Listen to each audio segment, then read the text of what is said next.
Mesdames et messieurs, bonjour. Bienvenue à English for All, votre centre de formation en anglais agréé par le ministère de l'Emploi et de la formation professionnelle de l'État du Cameroun. Je suis Christian Zier, formateur traducteur.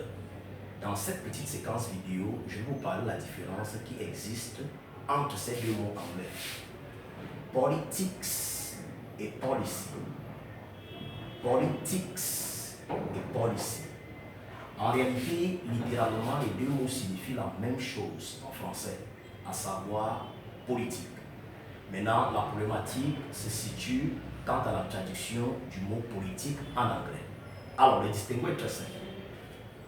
On va traduire politique en anglais par politics lorsqu'on parle des rapports de pouvoir dans un État ou de l'activité d'un gouvernement et de l'opposition. Et deuxièmement, nous allons traduire le même mot politique en anglais par plutôt policy lorsqu'on parle d'une règle de conduite, d'une règle de comportement, d'une stratégie utilisée par un État, par une entreprise, par un gouvernement ou même par un individu.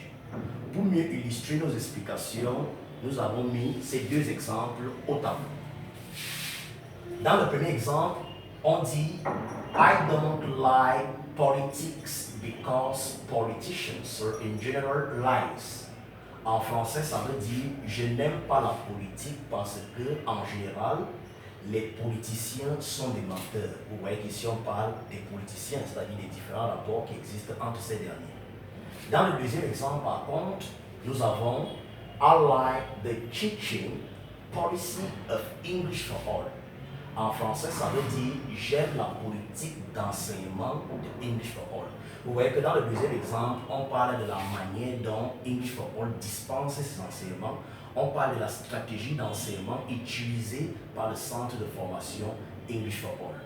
Mesdames et messieurs, voilà en réalité la quintessence qui existe entre les deux mots et j'espère bel et bien que dans un futur très proche, vous ne tomberez plus dans ce genre d'erreur. N'hésitez surtout pas de nous visiter à travers nos différentes adresses. Naturellement, l'adresse Facebook English for All 237 et notre chaîne YouTube English for All Paco. Sur ce, je vous souhaite une agréable journée et rendez-vous à la prochaine vidéo pour une autre différence. Bye bye.